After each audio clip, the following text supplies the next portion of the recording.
The following edition of Connecticut Valley Views is made possible by Windsor Federal Savings, with offices in Windsor, Granby, and Bloomfield. Neighbors helping neighbors since 1936.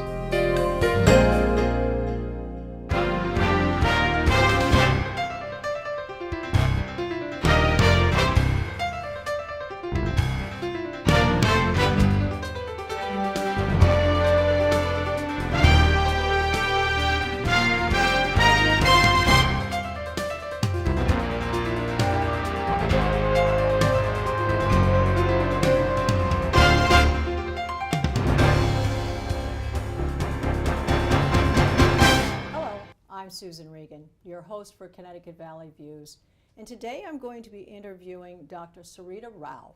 She is the chairman and director of the Behavioral Health Services at St. Francis Care. What a pleasure to be here with you today, Doctor. Thank you. I'm glad to be here. Thank you for having Connecticut Valley Views. Let's talk a little bit about your background and how you decided to get into your particular career path. You are a psychiatrist specializing in addiction, is that correct? That's right. Tell us a little bit about your background. I know you completed medical school in India. That's your right. family Yes. is from there. Yes. And how did you decide to get into the medical business, let's call it? Well, in India, at the end of medical school, you actually repeat all of your clinical rotations in a rotating internship that lasts about a year. Mm-hmm. And I was one of those medical students that until that year didn't know what I wanted to do. And the two things I loved the most during that year were, interestingly enough, psychiatry and orthopedic surgery. Okay. I like them both equally. Right. And you might say that there's no connection between the two, but the connection between the two is both of them are very much art meets science, where they're a little bit outside the very mainstream medicine. Although I think lay people tend to think of orthopedic surgery as being very medical and psychiatry as being more esoteric. But if you think about all the tools and things that are used in orthopedics, so I liked both of those things equally. And what I love about psychiatry and addiction psychiatry is it's all different things. It's humanities, it's philosophy, it's cutting edge science, it's the human experience, and it sort of comes together in that, in the way that you're treating a particular patient. Now, I think also when talking about laymen, when I think of addiction, I think of something that we've wed ourselves to so strongly we can't break from it. Exactly, that's what it is. Is that it? So when we talk about addiction, it could be in any direction. Then it could be all the way from someone who washes their hands over and over again to someone who can't give up something, whether it be a food or whatever, and drugs, of course, more importantly, things in those areas. What do you see as the most common addiction these days? Let's call it in the adult, and then we'll talk about children.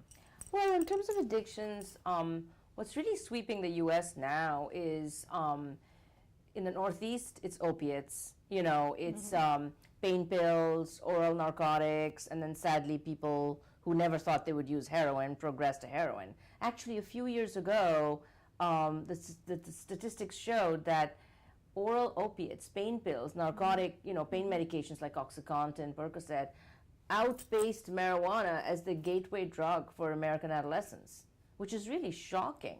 And then the next year, again, marijuana outpaced oral opiates, but they're pretty close. And these young people, teenagers, aren't getting these opiates from a drug dealer, even at school. They're just getting them from the medication cabinets at home of friends and family, where even those of us in the field aren't vigilant enough to throw away old medications which we might have gotten for a back we threw out, or a fractured leg, or whatever, surgery. They just stay in the medication cabinets, and the kids get it and they use it. Well, it's easy to get. Plus, they probably feel a little bit safer. Well, this was my mother's. It's not from some drug dealer around the corner. Right. I didn't have to pay for it. Yes. I'll be able to share it with my friends. My mother won't notice it's gone because she's not taking it anymore. Right. That's what happens. So what we really have is a situation where it's the easiest route to getting it. Exactly. And it maybe doesn't seem quite as bad as smoking marijuana, because that's always been sort of, I don't want to ever catch you doing that. Right, right. Whereas this, you're so right, the mother won't even notice, because she hasn't noticed for 4 years that these medications are lying there. And then the kids have these things called pill parties, where they bring all these medications from their friends and family's medication cabinets, sometimes mixed with antidepressants, which aren't addictive, but they just throw them in there, sleep meds, and then they just take handfuls of them. But sometimes they die as a result of this. Now, but when they see their friends, when you see these times that this happened, do they not realize that there is great danger in this? I mean, is there no thought process to it? And at what point does a parent recognize the situation? And at what point do they say, we have to take you to a doctor? I mean, what would be the first signs of noticing this? Poor schoolwork, a change in attitude, a change in habits of some kind? Something like that. But it doesn't always happen, I have to say, because, traditionally we tell parents to look out for change in behavior, drop in school performance, social isolation. But I have treated a lot of young people who are like 19, 20, 21, who are doing great in school. Their parents didn't even find out they had problems until the very end. Because you have to have the genetics to some extent to develop addiction in most cases. Right. You don't have to have the genetics. There are plenty of people who develop serious substance abuse problems who have no family history. But a lot of times if you look, there'll be an alcoholic grandfather or a granduncle that no one really talks about, because they feel if you don't discuss it, then the next generation may or may not pick up those problems. But a lot of it is genetic. It's very biological. So for kids who experiment the same way, drink a lot in high school, 2 of them might just go on and not develop any problems, just settle into a regular life. Or even decide they don't want to do it anymore. They don't want to do it anymore. They don't feel very good. Exactly. And then maybe there's that one kid who just loves it. He might use less than his friends, but then the problem is he can't stop. Is it somewhat a kind of a trend too? Is it a kind of a peer pressure thing, that if, let's say, a child or a young person doesn't want to do it, but then will not have any friends because they're not part of the circle doing it? Is there a pressure to do that? Well, there is some pressure. I mean, it depends on the circles your children fall into. And people like to think that it's always about parenting. Of course, some of it is about parenting. But you and I both know this as parents, that they do get to a stage where what their friends say has more of an effect on them than what we say. So I think the ideal would be to start doing drug education about addictions when they're really little, when they're 4 or 5 years old, and they're still listening to parents, teachers, and so on, just like we do with smoking, another drug that's, very limited now in the U.S. Hardly anybody, if you don't start smoking by the age of 21, you're very unlikely to keep smoking. Right. And a lot of that is due to education that we do. And so, but I think it depends on the peer group the kid falls into, which is sometimes if the child has other problems, like let's say they have ADHD or some learning disabilities, and they're not well addressed, and it sets them apart from the other kids, or for whatever reason they're socially isolated, then they might fall in with a sort of drug-using crowd. But sometimes the drug-using crowd is, popular, highly performing kids. Yes. Well, I think the children that have that deficit problem,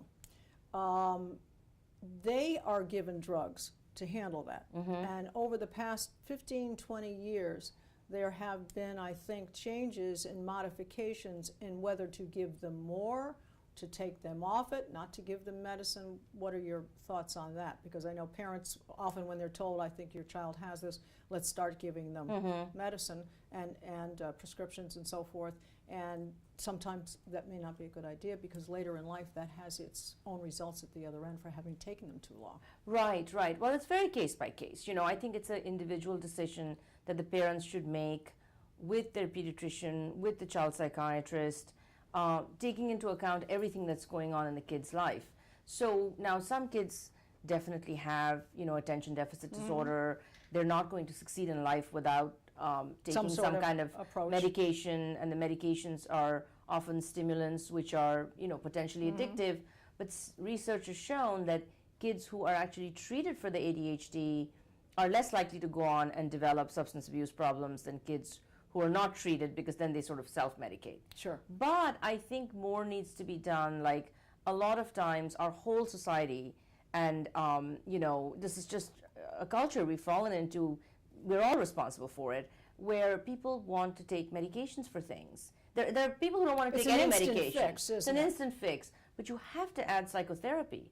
If you have a kid that's struggling with attention deficit disorder or depression or school phobias, the kid also has to be taught specific coping skills on how to manage this, because the medications won't fix everything. No. On the other hand, there are parents who refuse to get their kids medicated no matter what, and then when the kids turn 19 or 20, they sometimes go out and say, well, I need an antidepressant, or I need ADHD medication. I don't want to be like the rest of my family, like incredibly anxious all the time. Well, I think the thing too is, though, people feel as though the medicine is out there. There's been a lot of attention, there's a lot of news about this, and that there are things there to help. Yes. And when they get older, they say, I'm going to go and fix this myself. I need to do something about it. I know there are things to do. It could be that it's too late. It could be you don't find the right doctor. And so there are a lot of things. So I think these take very careful monitoring. But if I understand from our just past conversation, for parents, lock up your medicines, throw away the old anything medicines that's old and addictive. Keep an eye on your child as far as whether you think there seem to be changes. Those are all key elements. And talk to them from when they're really young. And be frank with them. Yes. Not be afraid, and don't feel any stigma. Right. And recognizing a situation and taking them to the pediatrician or Absolutely. doctor to have them do that. Well, it's apparent that it has an impact, these social issues. I think that what's driving all of this as well is the 24/7 news coverage. Because we have so many of these events, horrible incidents of various kinds that happen. And I think that maybe this is driving some of the people out of the closet, if you will. It could, yes. There's some copycat stuff going on. Right. So that people who are on the edge of doing something wrong see that someone else just did whatever they did, and they want to better that situation. Yes. They want to exceed the drama. Right. And so is the media really, although making us aware, in its own way, harming the situation? I think it's a double-edged sword. I would agree, because there's so much stigma associated with mental illness. That a lot of people don't seek help for themselves or their kids because they're just afraid of the label. They're afraid of the idea of any psychotropic medication. They can't distinguish between something that's non-addictive or mild and something that is potentially addictive or is for, I mean, a lot of people that can't distinguish between intelligent people that can't distinguish between, serious medications for something like schizophrenia and, let's say, an antidepressant for depression that a lot of people take. So I think, on the one hand, coverage reduces the stigma. On the other hand, a lot of the coverage, and it's not anybody's fault, it's just what makes the news, what people want to hear about, is these violent incidents, postpartum mothers killing their children, mass shootings, kids who are bullied. Well, it is what sells and creates higher ratings. Exactly, but it's also, something that makes the public pay attention at that moment.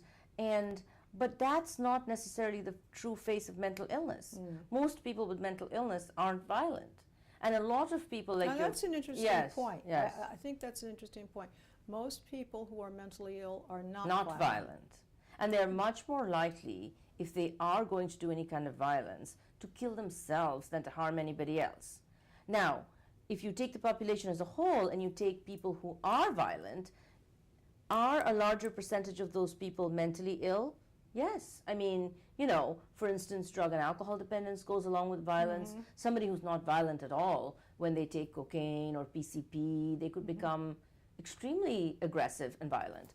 So mental illness is overrepresented in the section of the population that commits violent crimes, in our prison population, for instance, throughout the U.S. But the vast majority of mentally ill people aren't even remotely violent. And then a whole section of them that are violent are just violent to themselves, you know. Well, that may be true, and the reason that's kind of an interesting point is because a person who's perfectly normal, who has shown a great devotion to their family, who is always very accountable, has always done the right thing, let's call them a church-going person, always, the person who's there, and then something happens to them, there's a definitive moment, and it can be whatever that pressure might be. Yes. Something that's been building, they're afraid about their job, they get fired, that's a major impact on a person. Or perhaps they found out a spouse there's been an infidelity, or they find that in a compromising situation. Right. And so, for that one moment, they become violent, and they do something which seems irrational. Yes. And then we go into the court of law, and you determine whether that was just done under great duress and stress. Right. So we wouldn't call that person mentally ill. Well, they are mentally ill, though, at that moment. At that moment. And then if you've really done something violent and out of touch with reality, I don't think the mental health community or anybody else is ever going to treat you as, not having severe mental illness anymore. But could we say everyone who shot someone or killed somebody in a moment of rage is mentally ill and now needs to be treated as a mentally ill person? I would say so. If you've shot somebody, yes. Now, there is an exception, which is that a lot of people who are completely nonviolent when they're not using drugs and alcohol can do really violent things when they're using. And they absolutely have no violent thoughts when they're not using. That's more of a black and white picture. Do you know what I mean? Where somebody who, under certain circumstances, like they're using amphetamines or cocaine, they became very aggressive, and they will say, I would never have done anything. I've never even thought of harming anybody. Right. But if there's no drugs involved, I mean, all of us have gone through really difficult situations in life, maybe not quite as dramatic as the ones you're describing, but, if you've lived long enough in the world, you've had, difficult bosses, or you've had people who've treated you very badly. Or a number of life stresses. Death in the family, a loss of a child. Yes.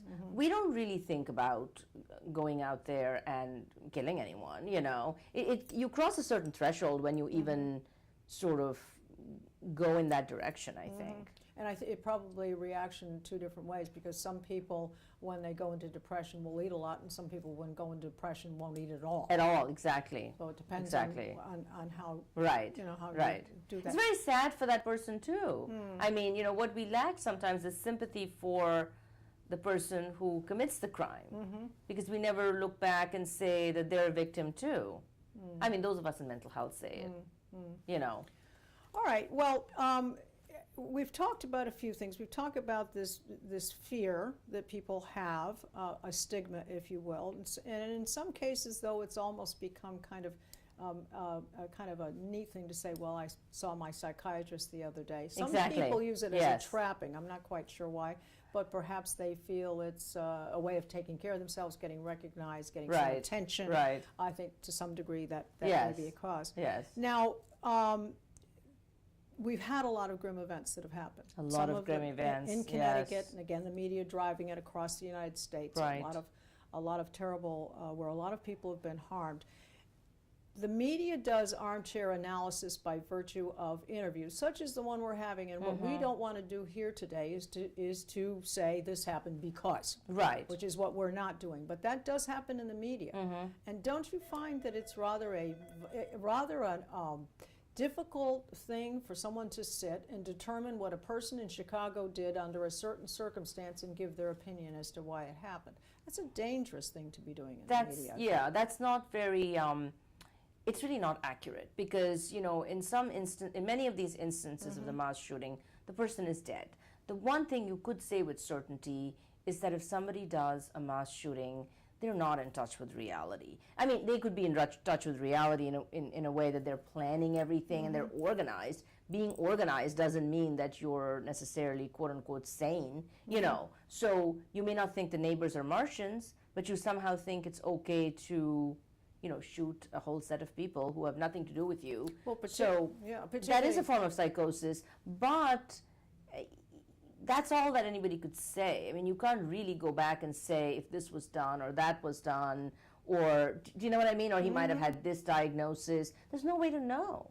Well, a lot of cases, though, they go back after the person, and many times, most of the time, it seems, the person shoots themselves. Or the police end up shooting There's no way them. to find out. But they go back to their room or back to their house or back to wherever they live, and they find all these plans and many guns and things written down and a plan of attack and so forth. So actually they have been leading up to it. But then you'll talk to their friends and so forth, and their friends will say, I didn't notice any difference. Seemed the same. He always was a nice guy. Didn't notice any change in personality. So really, that makes me feel about that old story about the three faces of Eve. There's one face that's showing here. There's another face that's over here. And there's the real face of what's going on. You know? And was it Freud with id and so forth? There's the person I think I am, the person I think as other people see me, and then how other people actually see me. It's that kind of a situation. And so you really got three different cameras here, rolling all at the same time. So it's not always, there aren't always like a ton of red flags.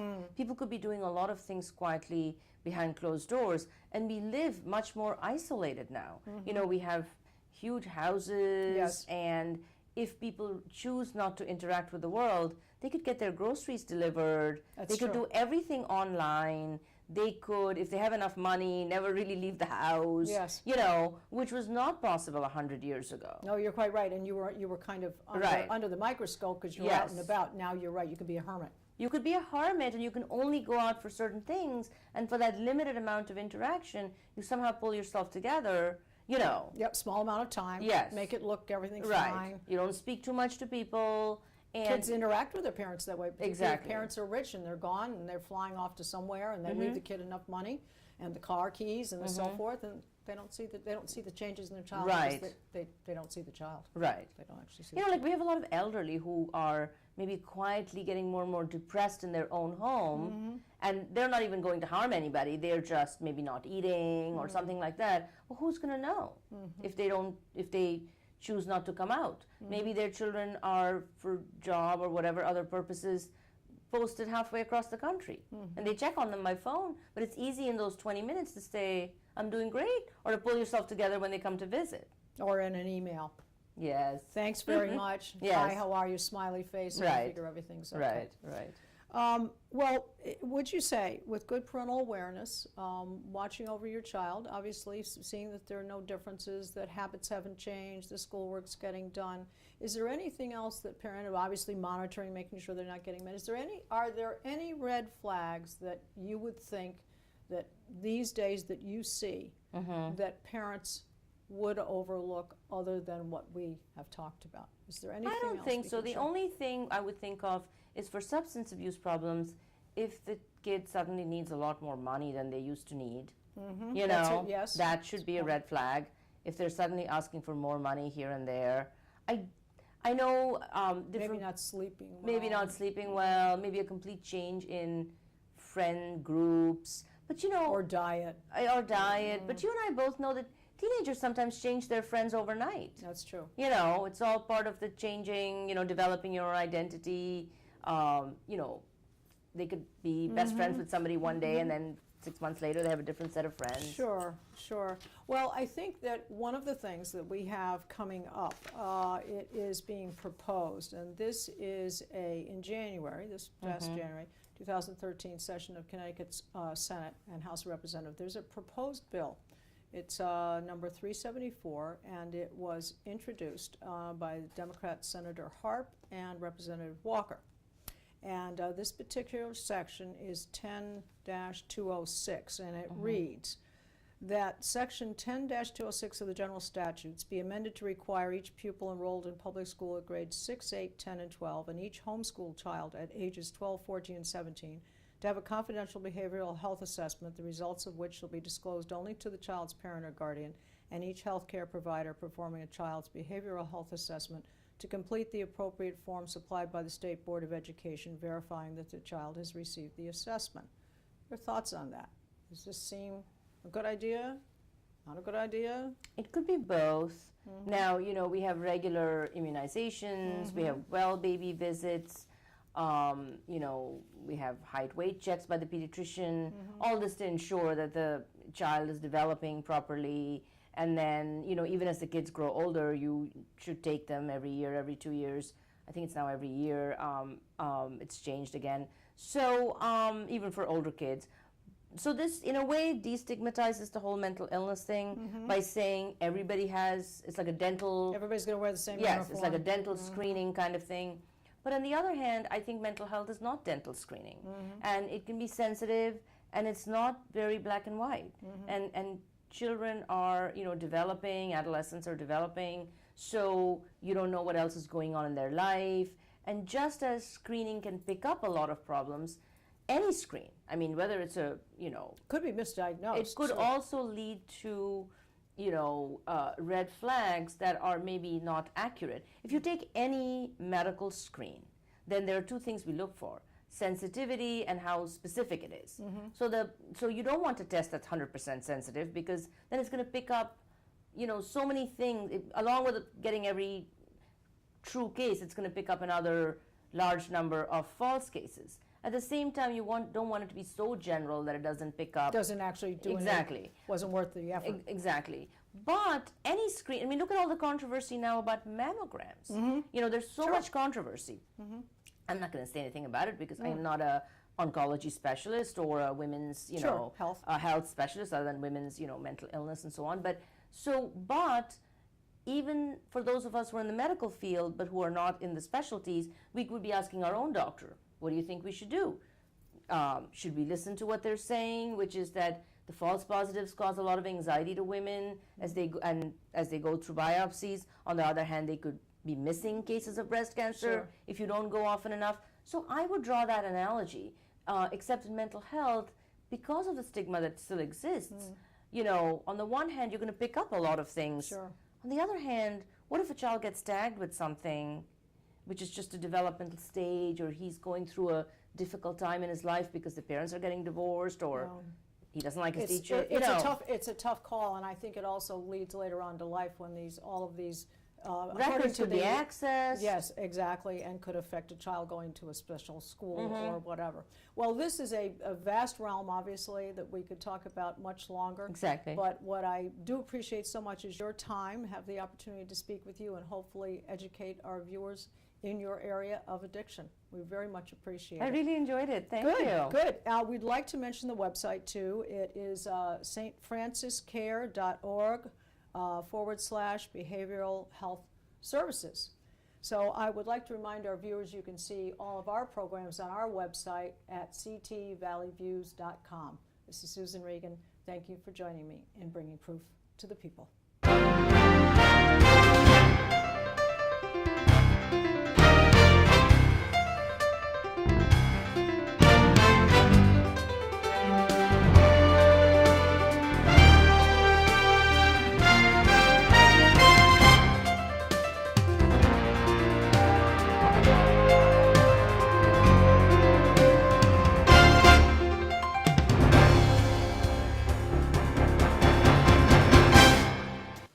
Our thanks to Windsor Federal Savings for making this program possible. Neighbors helping neighbors since 1936.